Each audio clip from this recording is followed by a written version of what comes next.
স্বাগত জানাই প্রিয় দর্শক শ্রোতা মণ্ডলী। আসন্ন ত্রয়োদশ জাতীয় সংসদ নির্বাচনে চট্টগ্রাম ৩ সন্দ্বীপ আসন থেকে বিএনপির মনোনীত সন্দ্বীপের সাবেক 3বারের সফল সংসদ সদস্য জননেতা মোস্তফা কামাল পাশা আজ উরিচ্ছর ইউনিয়ন বিএনপি এবং সহযোগী সংগঠনের সাথে মত বিনিময় করবেন। সেই উপলক্ষে বিশাল একটা বহর নিয়ে উরিচ্ছর পথে রওনা হয়েছেন। আমরা যদি দেখাই, সফর সঙ্গী হিসেবে আছেন সন্দ্বীপ উপজেলা বিএনপির আহ্বায়ক অ্যাডভোকেট আবু তাহের, সন্দ্বীপ উপজেলা বিএনপির সদস্য সচিব আলমগীর হোসেন ঠাকুর সহ সন্দ্বীপ উপজেলা যুগ্ম আহ্বায়ক পর্যায়ে অনেক নেতৃবৃন্দ রয়েছেন।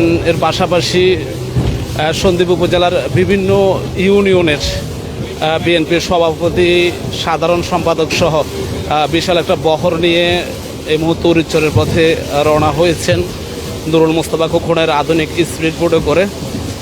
তো মোস্তফা কামাল পাশা সাহেব তিনি নির্বাচনী কার্যক্রম প্রথমেই তিনি উরিচ্ছর থেকে শুরু করছেন।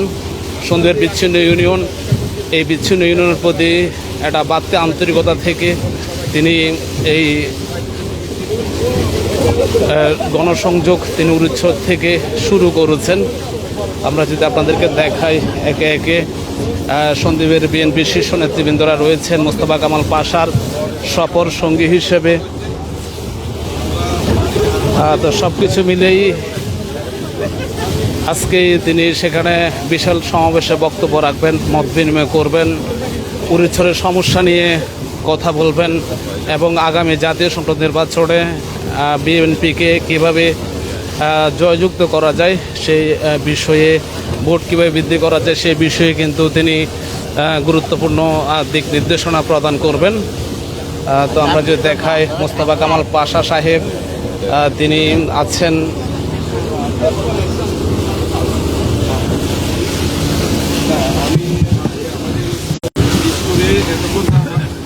ইকবাল ড্রাইভার। তাদের বেশি অবদান, আমরা অনেকে নমিনেশন চেয়েছেন, উপজেলা বিএনপির আহ্বায়ক এবং উপজেলা বিএনপির সদস্যদের যে অবদান, বিশেষ করে সন্দ্বীপের মানুষের জন্য, সাধারণ মানুষের জন্য, যেখানে ফ্যাসিস্ট আওয়ামী লীগের বিভিন্ন নেতারা বলেছে যে একদিনে তাদের সরকার পতন হলে 6 লক্ষ সেখানে সন্দ্বীপে কোনো 5 তারিখের পরে সন্দ্বীপে কোনো ঘটনা ঘটে না। সেই বিষয়ে আজকে আমি আমাদের সাহেবের কাছে আমরা জানতে চাইব যে আপনার এই আপনার প্রতি যে সন্দ্বীপের মানুষ কৃতজ্ঞতা বোধ করছে এবং আমরা সন্দ্বীপের মানুষকে আপনার নেতৃত্বে এবং আলমগীর হোসেন ঠাকুরের নেতৃত্বে এই সন্দ্বীপের মানুষ শান্তিতে ছিল, এখনো শান্তিতে আছে। তো সেই বিষয়ে আপনার থেকে আমরা একটু সংক্ষেপে জানতে চাইব।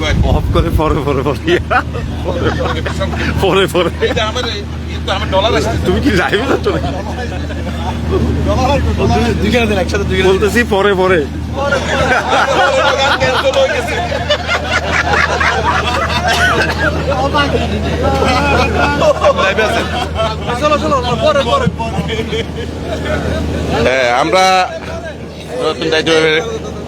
আমরা শুনতে চাইবো আমাদের অ্যাডভোকেট আবু তাহের সাহেব, প্লিজ আপনি আপনার মন্তব্যটা একটু সংক্ষেপে বললে আমরা খুশি হব। ধন্যবাদ নাজিম। নতুন একটা প্রফেশনে তোমার আগমনকে স্বাগত জানাচ্ছি। হ্যাঁ, যে রূপে তুমি এখন আমাদের কাছে আসছো, ধন্যবাদ তোমাকে। আসলে আমরা সবাই আমাদের সন্দ্বীপ থেকে বিচ্ছিন্ন একটি ইউনিয়ন, উরিচ্ছর ইউনিয়ন, ঐতিহ্যবাহী ইউনিয়ন, আমরা সেখানে যাচ্ছি নির্বাচনীকে সামনে রেখে আমাদের সাংগঠনিক কর্মসূচিকে হাতে নিয়ে। আমাদের সাবেক এমপি সাহেব এবং আগামী দিনের মনোনীত দানাশীষ কামাল পাশার নেতৃত্বে আমরা আমাদের উপজেলা, পৌরসভা এবং অঙ্গ সংগঠনের নেতৃবৃন্দের সমন্বয়ে আজকে আমরা উরিচ্ছর গমন করতেছি। আমরা আশা করি আজকে এখানে আমরা প্রায় এই স্পিড বোটের বাইরেও আরও 5টি স্পিড বোটে আমাদের প্রচুর নেতাকর্মী এবং উরিচ্ছরেও সেখানে অনেক নেতাকর্মীর সমাগম হবে, সাধারণ মানুষের সমাগম হবে। আমাদের মূল বিষয় যেটা, যে উরিচ্ছর সন্দ্বীপ থেকে একটি বিচ্ছিন্ন উপদ্বীপ হলেও আমরা মনে করি একটি অংশ হিসেবে, একটি ইউনিয়ন হিসেবে সন্দ্বীপের একটি অবিচ্ছেদ্য একটা অংশ উরিচ্ছরের মানুষের প্রতি সন্দ্বীপবাসী আমরা সবাই যে ঐক্যবদ্ধভাবে আমাদের যে আন্তরিকতা, সেই আন্তরিকতার বহিঃপ্রকাশ যে আমরা আমাদের নির্বাচনী কর্মকাণ্ডের, ইউনিয়ন ভিত্তিক কর্মকাণ্ডের প্রথম সফরটা কিন্তু আমরা উরিচ্চরেই করতে যাচ্ছি। তো আমরা আশা করি যে আমরা আগামী যে নির্বাচন, সেই নির্বাচনে উরিচ্চরবাসী তার সুচিন্তিত মতামতের ভিত্তিতে দানশীষ প্রতীকের পাশেই থাকবে, আমরা সেই আশাবাদ করি। আর আজকে আমরা যারা সফর সঙ্গী আছেন আমাদের সাথে, বিশেষ করে উপজেলা এবং পৌরসভার নেতৃবৃন্দ শুভেচ্ছা জানাচ্ছি। আমরা আশা করি এই পথ চলাতে আমরা সবাই ঐক্যবদ্ধ হয়ে থাকব। ধন্যবাদ। ধন্যবাদ উপজেলা বিএনপির আহ্বায়ক অ্যাডভোকেট আবু তাহের সাহেবকে। আমরা এখন জানতে চাইব আমাদের উপজেলা বিএনপির সদস্য সচিব আলমগীর হোসেন ঠাকুর, যিনি ছাত্র রাজনীতি থেকে শুরু করে, আমি ওনার কাছে প্রশ্ন রাখতে চাই। যেটা আমার প্রশ্ন হলো যে 5 তারিখের পরে যে সন্দীপকে ওনাদের নেতৃত্বে সন্দীপকে সুরক্ষিত রেখেছেন, সুশৃঙ্খলভাবে রেখেছেন, এরপরও এত শ্রম দেওয়ার পরও আমাদের এই উপজেলা বিএনপির সদস্য সচিবের কাছে আমার প্রশ্ন হলো যে আমরা ইতিমধ্যে অনেক রকমের কথা শুনেছি যে আজকে সন্দীপে যদি ভিন্ন কিছু হতো, যে আলমগীর ঠাকুর থেকে তার পদ কেড়ে নেওয়া হতো, বিভিন্ন রকম কথাবার্তা শুনছি। তা আসলে এই বিষয়গুলো আপনি কি যেভাবে সংগঠনকে সময় দিচ্ছেন বা সংগঠনের প্রতি যেভাবে দায়বদ্ধ থেকে আপনি কাজ করছেন, এত ক্ষোভ কেন? অন্যান্য মানে বিশেষ করে আমি নাম মেনশন করতে চাই না, অনেকে এই বিষয়গুলো এত ক্ষোভ কেন আপনার প্রতি, এটা সংক্ষেপে একটু বলবেন। ধন্যবাদ নাজিমকে, সাথে উপস্থিত আমরা যারা আছি। আসলে তোমার প্রশ্নের আমি সর্বশেষ যে জায়গায়, আমার মনে হয় আমি রাজনৈতিকভাবে খুবই সফল, যার কারণে আমার বিরুদ্ধে কিছু প্রতিপক্ষ দাঁড়িয়েছেন। আমার যদি সফলতা না আসতো তাহলে তো আমার সমালোচনাটা হতো না, বা আমাকে নিয়ে অর্থাৎ এই রাজনীতিটা করা হতো না। তো আমি যে প্রক্রিয়াতে রাজনীতি করতেছি সেই জায়গায় হয়তোবা তাদের ইচ্ছার প্রতিফলন হয় নাই বিধায় তারা এই জাতীয় মন্তব্য আমার ব্যাপার করতেই পারে। আর সেই করাটা তাদের হয়তোবা রাজনৈতিক সীমাবদ্ধতার দিক থেকে তারা করছে। যেহেতু এখানে মনোনয়ন প্রত্যাশার যে জায়গায় থেকে তুমি আমার পদ পদবীর কথা বলছো, আমার দৃঢ় বিশ্বাস তারা হয়তো অতটুক জায়গায় যেত না, আমাকে বিভিন্নভাবে চাপে রাখার জন্য যেতে কথাবার্তা বলছে আর কি, হুমকি তুমকি দিয়েছে। এটা স্বাভাবিক, এটা আমি খুব স্বাভাবিকভাবে নিয়ে যাই। আর রাজনৈতিক জীবনে আমি তো বহু পরিস্থিতি মোকাবেলা করছি 41 বছরের মধ্যে। এই জাতীয় বিষয়গুলো আমাকে খুব একটা বা চিন্তিত করে না, বা আমাকে কোনো আমার কর্মকাণ্ডকে কোনো অবস্থায় বাধাগ্রস্ত করে না। এইসব পরিস্থিতি মোকাবেলা করতে আমি নিজে অভ্যস্ত। মনোনয়নভিত্তিক রাজনীতি আমি 36 বছর, 1991 সাল থেকে উদ্যোগী পর্যন্ত মনোনয়নভিত্তিক রাজনীতির সাথে আমি সম্পৃক্ত। এগুলা অর্থাৎ এই সকল বিষয় নিয়ে আমার ভালোই অভিজ্ঞতা আছে। যদিও নিজের বিষয়টা নিয়ে আমি হেরে যাই, তখন আমি আর বা থাকতে পারি না, তখন নিজের মনোনয়নের বিষয় আসলে তখন আমি হেরে যাই। কিন্তু কথা অন্য বিষয় আসলে হয়তো বা সে জায়গায় আমার সফলতা আসে। আর যেটা সন্দীপের টোটাল পরিস্থিতি, যেমন যাত্রা, যেমন আজকে আমরা উরিচ্চর যাচ্ছি, এটাও আমাদের একটা যাত্রা। এই যাত্রাতে আমরা উরিচ্চরের 7,500 ভোটার আছে, তাদেরকে আমরা দেখব। এবং উরিচ্চরে কিছু সমস্যার বিষয় আছে, বহু আগে থেকে উরিচ্চর ভাঙতেছে, সেখানে ব্লক বেড়ের বিষয় আছে, সেখানে চতুর্পাশের বেড়ের বিষয় আছে, সেখানে আইন শৃঙ্খলার বিষয় আছে, সেখানে বৃহৎ কয়টি রোড আছে, এই রাস্তাগুলোকে অর্থাৎ আরসিসির মাধ্যমে ঢালাই দেওয়ার ব্যবস্থা বিষয় আছে। আমরা এগুলো সেখানে আমরা দেখব। যাত্রা আমাদের চলছে, রাজনীতি জীবন যখন থেকে শুরু তখন থেকে আমাদের কোথাও না কোথাও যাত্রা আমাদের করতে হয়। আমরা বিগত 17 বছর গণতন্ত্র উত্তরণের জন্য আমরা যাত্রা করেছিলাম। সেই যাত্রার সেই পথে রাজনীতি যেহেতু অনেক পিচ্ছল পথ, সেই দাবি দাবা আদায়ের পথও অনেক পিচ্ছল পথ। সেই দাবি দাবা আদায়ের ক্ষেত্রে আমরা মামলা হামলা, নির্যাতন, খুন, গুম থেকে শুরু করে এখানে কোনো রাষ্ট্রীয় যন্ত্র ছিল না, আমাদের বিরুদ্ধে ব্যবহার হয় নাই। সেই যাত্রা আমরা সফল হয়েছি। আজকে আমরা অর্থাৎ আগামী 12 সংসদ নির্বাচন হবে, সেই নির্বাচনকে সামনে রেখে আজকে সন্দ্বীপ থেকে মনোনয়ন প্রার্থী জননেতা জনাব মোস্তফা কামাল পাশার নির্বাচনের প্রথম যাত্রা।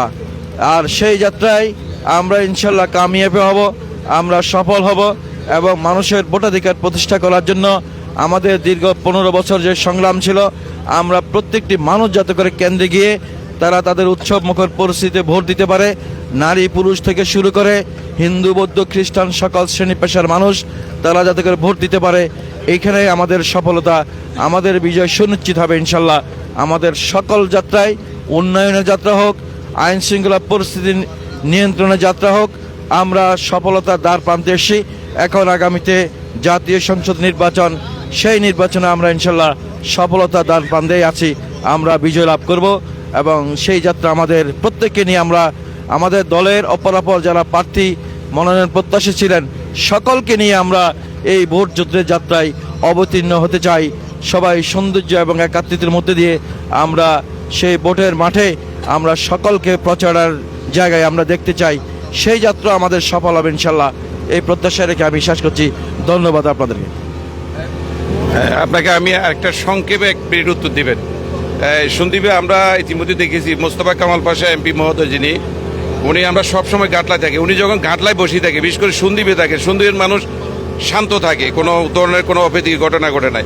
আমরা 5 তারিখের পরে দেখেছি আপনি ভোর 5টা থেকে শুরু করে রাত 12টা 1টা পর্যন্ত প্রচুর সময় দিচ্ছেন এবং আগে আপনার এক কথায় আমরা শুনেছি যে আপনি প্রায় সময় বলেন যে আপনার গায়ে এখনো কোনো অনেকে জনপ্রতিনিধির নাম লিখিয়েছে, আপনার গায়ে লেখে নাই।